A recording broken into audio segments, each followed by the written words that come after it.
In the fall of 1991, every cattle rancher in Crockett County, Texas, ran their herds the same way.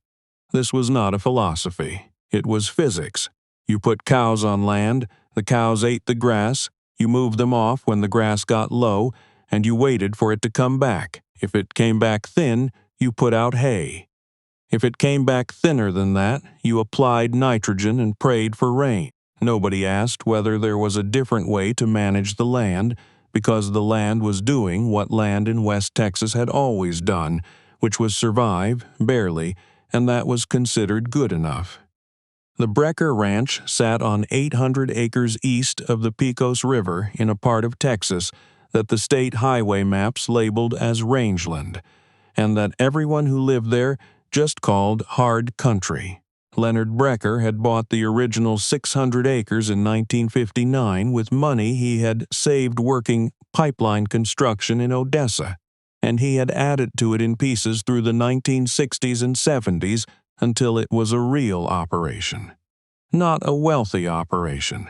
Not the kind of ranch you saw in magazines, but a working ranch, the kind that paid its own way most years and only didn't in the years when the rains didn't come, which in Crockett County was roughly 1 year in 3. Leonard's son, Ray, had taken over the day-to-day management in 1984 when Leonard's knees gave out and Ray had run it the same way his father had.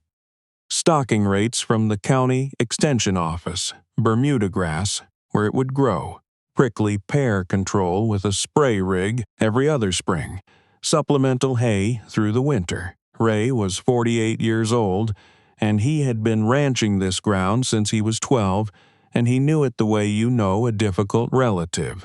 Well enough to predict its moods, not well enough to change them. His wife's brother, Clifton Edde, had moved on to the place in 1989. Let me be clear about what that sentence meant in West Texas in 1989. It did not mean Clifton was welcome. It meant Ray's wife, Pauline, had asked, and Ray had said yes because he loved Pauline and because Clifton was between things, which was how Pauline described a situation that most people would have described differently. Clifton was 51 years old. He had spent the previous 15 years working as a range conservationist for the Natural Conservation Service in New Mexico, Arizona, and for a short stretch in the eastern grasslands of Wyoming. He had a degree from New Mexico State in range science and a second degree, a master's, that he had finished at night over 6 years while working full-time in what the diploma called agroecology and watershed function. Nobody on the Brecker Ranch or in Crockett County cared about that diploma. Ray tolerated Clifton the way you tolerate a fence post that is leaning but still standing, aware of it, not dealing with it yet. Clifton did his work. He helped with the cattle. He fixed what needed fixing. He did not offer opinions about how the ranch was run, not at first because he understood that opinions from a man who was living in your brother-in-law's spare room needed to be carefully timed. But he had a notebook, not a ledger book. A wide-ruled spiral notebook with a green cover, the kind you bought at a drugstore, and he had been filling it since before he arrived. Transect notes, splancey the kind of fieldwork he had spent 15 years doing professionally, applied now to wet 800 acres in Crockett County that he was walking on foot every morning before the rest of the house was awake. He brought it up in March of 1992. He waited until after supper because he had learned over 2.5 years that Ray Brecker was a more patient man after supper than before it. He put the notebook on the table and said, "I want to show you something about the South Pasture." Ray looked at the notebook. He looked at Clifton. He said, "What about it?" Clifton had spent 3 days deciding how to start this conversation, and he had decided that the only way to have it was to begin with the ground itself, not with theory, not with degrees, not with what he had seen in New Mexico or Wyoming. So he said, the South Pasture is losing ground at about 3% of vegetative cover per year. At that rate, in 8 to 10 years it becomes Kalish Flats. Ray said, It's always been thin ground. Clifton said it's thinner than it was. I've got comparative photos from the county soil survey in 1974 and from what I walked last fall. The basal cover on the grama grass is down 40%. Ray was quiet for a moment. Clifton said, "I'm not saying this to be critical of how you've run it. I'm saying it because there is a way to reverse it, and it doesn't cost much, and I've seen it work on ground that was worse than this." "What way?" Ray said. Clifton turned to a page in the notebook covered in a hand-drawn map of the south pasture, divided into smaller sections with dates written in each one. He explained it the way his professor at New Mexico State had first explained it to him, and the way he had spent 15 years refining in the field across 3 states. The practice was called planned grazing. Some people called it holistic management. The name did not matter. What mattered was the principle. Let me tell you about the principle, because you need to understand what Clifton understood before you can understand what he was proposing. Grass in the semi-arid West does not recover from grazing the way grass in wetter climates does. In Kansas, in Iowa, in the eastern third of the country, you can put cattle on a pasture, graze it down, and the rainfall will bring it back. In Crockett County, with 11 inches of rain in a good year, grass that gets grazed repeatedly before it is fully recovered does not come back the same way. It comes back thinner, the root systems shorten. The plants that return are less drought-tolerant than the ones they replaced. Blue grama and Sidioids grama, the native grasses that had evolved over 10,000 years to survive on West Texas rainfall, give way to bare soil, then to forbs, then to prickly pear, then to nothing at all. The conventional approach to this problem was to reduce stocking rates. Take fewer cattle. Give the grass more time. This was correct as far as it went, but it went only so far, because what it missed was that timing mattered more than numbers. A pasture grazed lightly but repeatedly at the wrong times, before the grass had completed its recovery, would degrade just as surely as a pasture overstocked, only slower and therefore less obviously. What Clifton was proposing was different, not fewer cattle. Different cattle, moving the herd in concentrated groups through smaller paddocks for shorter periods, then pulling them completely and letting the land rest for 90 to 120 days before grazing it again, mimicking, as closely as possible, the behavior of the great bison herds that had grazed this same land for thousands of years. Concentrated impact followed by complete, extended rest. He had water infiltration data from a ranch in southeastern Arizona where he had implemented this system in 1986. Before the program began, the soil in the overgrazed pastures absorbed water at a rate of 0.4 inches per hour. 3 years in, that number was 1.8 inches per hour. The difference, on a ranch that averaged 9 inches of rain per year, was the difference between water that ran off and carved arroyos and water that stayed in the ground where roots could reach it. He had plant species counts from a degraded pasture in New Mexico where the system had been running since 1984. Blue grama basal cover had gone from 11% to 34% in 6 years. This bare ground had dropped from 43% to 18%. The ranch had increased its stocking rate by 30% over that same period. Clifton laid these numbers on the table next to Ray's coffee cup. The kitchen was quiet. Pauline was sitting at the far end of the table, and she had stopped pretending to read her magazine about 45 minutes earlier. Ray looked at the numbers. For a long then he said, "How do you move a herd that often without spending your whole life on horseback?" Clifton said, "Temporary electric fence. 2-strand polywire. You can set a paddock in 20 minutes." Ray looked at the map in the notebook. He looked at his coffee. He said, "I'll think about it." He thought about it for 4 days. On the 5th day, he came into the kitchen and said, "You can try it on the south pasture, not the whole ranch, the south pasture." which was 280 acres of the most degraded ground on the property, the low-lying clay flats that flooded in wet years and cracked into plates in dry ones, the ground that had never responded to management the way the rest of the ranch did. "If it makes things worse," Ray said, "we don't do it again." Clifton said that was fair. "Let me tell you about what happened at the Crockett County Cattlemen's Association meeting the following month, because it is the moment this story turns, and you need to understand the room before you can understand what happened in it." The Cattlemen's Association met on the second Tuesday of every month at the VFW Hall in Ozona, and the man who ran that room, though he held no official title, was Burl Stanhope. Burl Stanhope ran 30,000 acres west of town on land that had been in his family since, before the county had a courthouse.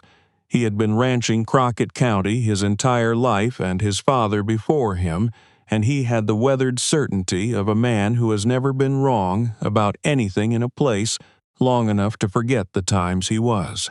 He was 62 years old, and he sold cattle in the fall, and he bought hay in the drought years, and he had never asked whether there was another way to do either of those things. Clifton had come to pick up a supply order that Ray had asked him to collect. He was not there to talk about the south pasture. But Burl Stanhope was standing near the door when Clifton walked in, and someone at the table had mentioned the Brecker place, and Burl had apparently already heard something about what was going on there. Because he said, loud enough for the dozen men in the room to hear, Clifton Edde, "I hear you got Ray running cattle through little bitty paddocks like it's some kind of county fair show." The room went quiet in the specific way that a room of men who work outdoors goes quiet when someone says something they want to hear the response to. Clifton said, "Planned grazing rotation, yes." And Burl Stanhope laughed. "Now, let me stop and ask you something. Have you ever been laughed at by someone who has never examined the thing they're laughing at? Not a laugh of amusement, not a laugh of surprise. A laugh that is a mechanism the sound a man makes when the only tool he has for handling an unfamiliar idea is to reduce the person carrying it. That was the laugh Burl Stanhope produced in the VFW Hall in Ozona on that Tuesday evening. "Planned grazing," Burl said, wiping his eye. "You mean that holistic management thing? That hippie stuff out of New Mexico? Son, this is Crockett County.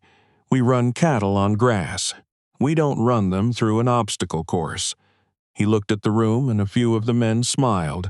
Clifton said, "It's not an obstacle course. It's a rest schedule for the land." Burl shook his head the way a man shakes his head when he has already stopped listening. "Let me know how that works out for you," he said, and he went back to the conversation he'd been having.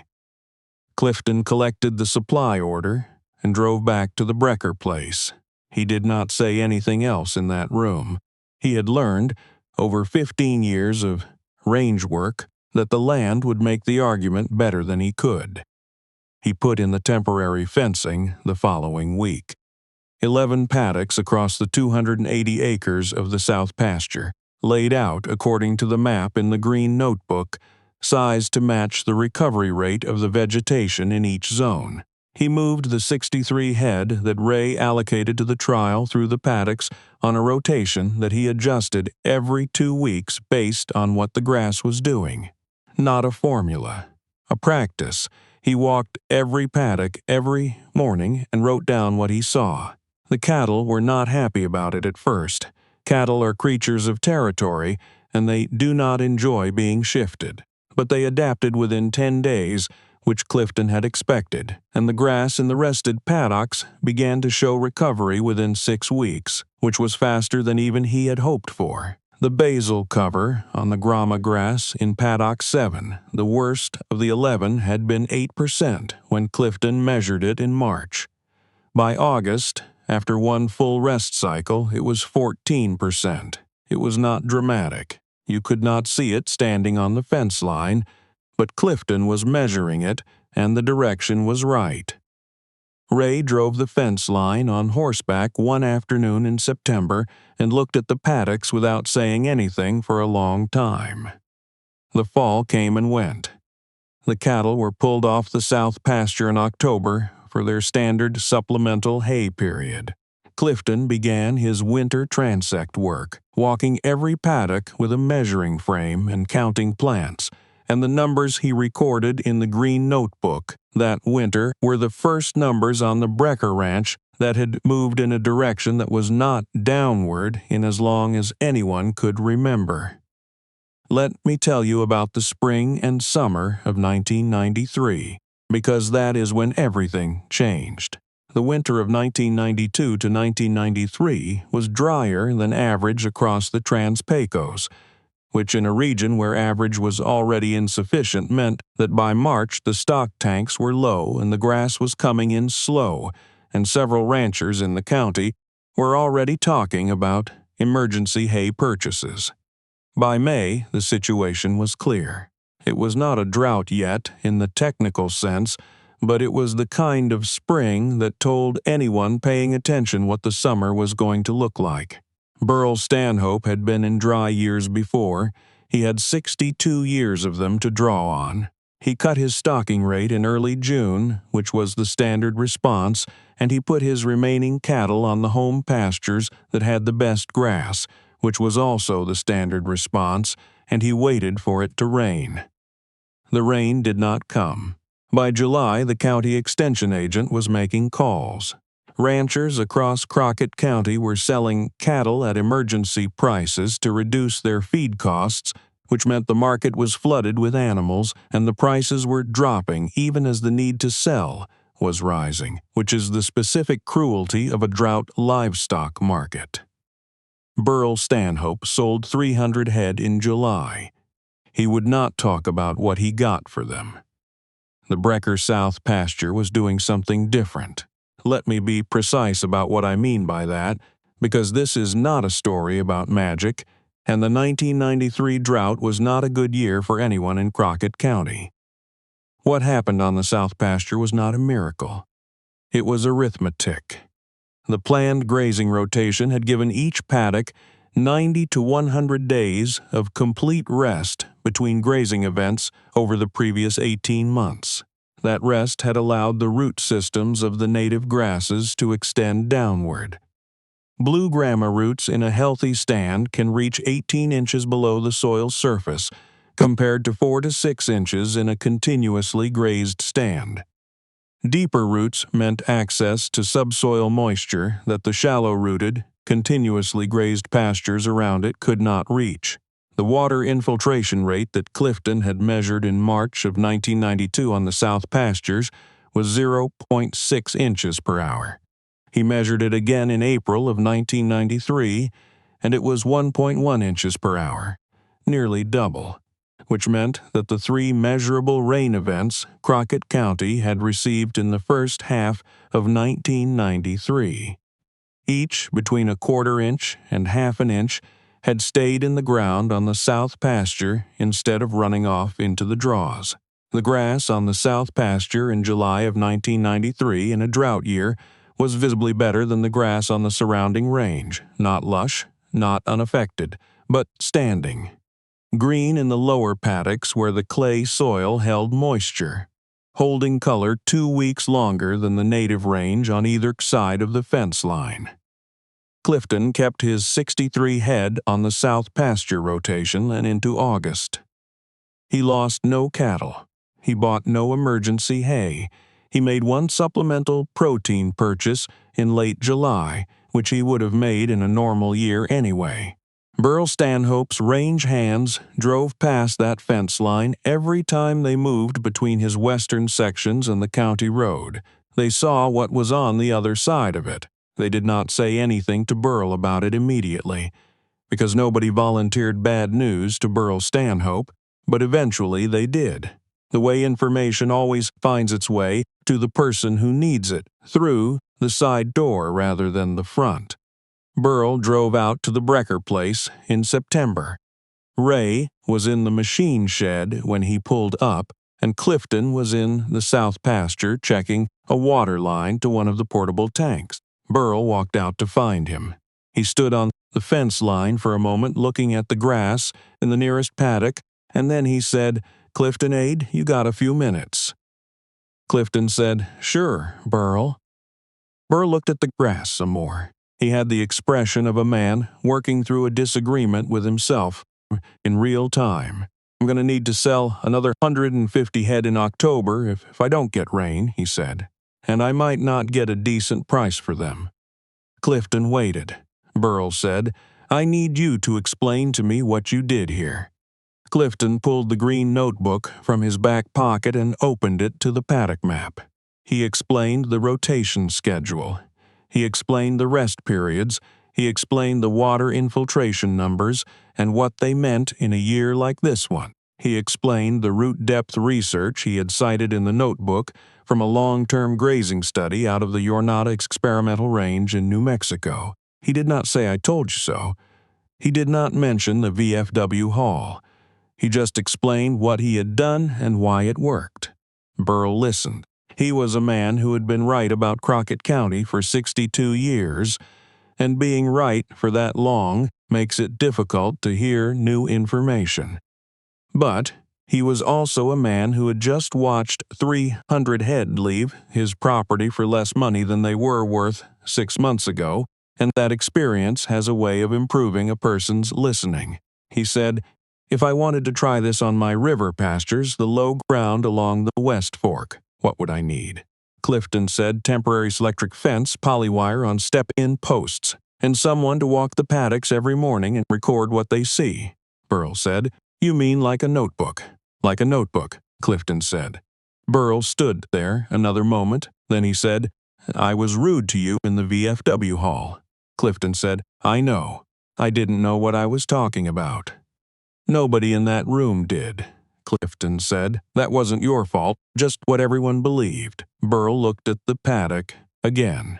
He said, "What I believe now is that I've been mining this land for 60 years and calling it ranching." He said it quietly, the way a man says a thing that he has been approaching slowly and has finally arrived at. He put his hat back on and walked to his truck, and Clifton watched him go. Let me tell you about the years that followed, because the story does not end in September of 1993. By 1995, 9 ranches in Crockett County had implemented some version of planned grazing rotation. Not all of them did it the same way, and not all of them got the same results, because this kind of land management is not a recipe, it is a practice, and a practice requires attention and adjustment, and the willingness to read the land rather than impose a system on it. But the trend across all 9 operations was consistent. Basal cover was improving. Water infiltration rates were rising. Stocking rates were stable or increasing even as input costs fell. Burl Stanhope, to his credit, became one of the more effective advocates for the system among his neighbors. He was not effusive about it. He did not give speeches, but when other ranchers asked him what had changed on his river pastures, he told them the truth, and he told them to call Clifton Edde. Clifton went back to work with the NRCS in 1995. There had been a position opening in the Ozona field office, and the district conservationist, a woman named Vera Lund, who had watched what happened on the Brecker place with professional interest, had called him directly. He stayed on the Brecker Ranch part-time, walking the south pasture on weekends, updating the green notebook, consulting with Ray on the rotation schedule. By 1997, the entire 1,800 acres of the Brecker Ranch was under planned grazing management. The stocking rate had increased from the 1991 baseline by 41%. Supplemental hay purchases, which had been a regular expense in most years under the old system, had been eliminated in all but the driest years. The water infiltration rate across the home pastures averaged 1.4 inches per hour. In 1991, it had averaged 0.5. Ray did not talk about any of this publicly. He was not a public man. But he kept his own ledger now alongside the ranch records, a separate column where he tracked the range health numbers that Clifton had taught him to measure, and he checked that column every season the way he checked his cattle weights and his hay costs and his water bills, because he had come to understand that what was in the ground was as important as what was above it. In 1999, the Texas section of the Society for Range Management held its annual meeting in San Angelo. Clifton was invited to present a case study on the Brecker Ranch as a demonstration of planned grazing outcomes in Trans-Pecos rangeland. He was 58 years old. He stood at a podium in a conference room with 200 range managers and extension agents and ranchers, and he presented 7 years of data, transect records, infiltration measurements, plant species counts, stocking rate trends. And he said at the end of it what the land had been telling him since 1992, that the grass does not need help. It needs rest, and that the job of the rancher is not to push the land to its limit year after year, but to understand the limit and leave room on the other side of it. Because the years that test your land will come, they always do, and the only question is whether you've been paying attention. Burl Stanhope was in the audience. He did not stand up at the end. He was not that kind of man. But he found Clifton in the hallway afterward, and he shook his hand and said, "You said the land would make the argument." Clifton said, "It usually does." Burl said, "I should have given you more time before I laughed." Clifton said, "You gave me exactly as much time as I needed." There is one more thing, and it is the part of this story I want you to carry with you. In the spring of 2006, Clifton's daughter, June, was 24 years old and had just finished a graduate program in soil ecology at Texas Tech. She came home to Ozona for a long weekend and drove out to the Brecker place with her father one Saturday morning to walk the South Pasture, the original 280 acres, where all of it had started in 1992. She had her own notebook, a wide-ruled spiral notebook with a red cover, the same kind Clifton had bought at a drugstore 15 years before. She had been keeping it since her first semester at Lubbock, filling it with soil chemistry data and mycorrhizal research and field observations from the experimental plots her thesis advisor ran in the rolling plains. They walked the paddock transects together. Clifton called out the plant counts, and June wrote them down. The basal cover on blue grama in paddock 7. The worst paddock, the one that had been at 8% in 1992, was 39%. They stood at the fence line at the far end of the South Pasture and looked back across the ground that 14 years of planned rest had rebuilt. June said, "I want to talk to you about something I've been reading, about soil carbon sequestration in perennial grasslands and what the numbers look like when you integrate livestock into a rotational system over a 10-year period." Clifton said, "Show me." She opened the red notebook. He looked at it for a long time, the way a man looks at something that is both familiar and new at once. Then he said, "What do you need?" She said, "Test area. Maybe 80 acres. The low ground along the creek would be best for the baseline measurements I'm trying to take." He nodded. They started walking back toward the truck, and the grass in the paddocks around them was green and thick-rooted, and alive in a way that no one standing on this same ground in 1991 would have thought possible. Not because of luck, not because of rainfall, because someone had been paying attention and had written it all down and had not stopped when they were laughed at. She planted cover in a drought county. They laughed. The dry years came. The bare ground held nothing. The rested ground held everything.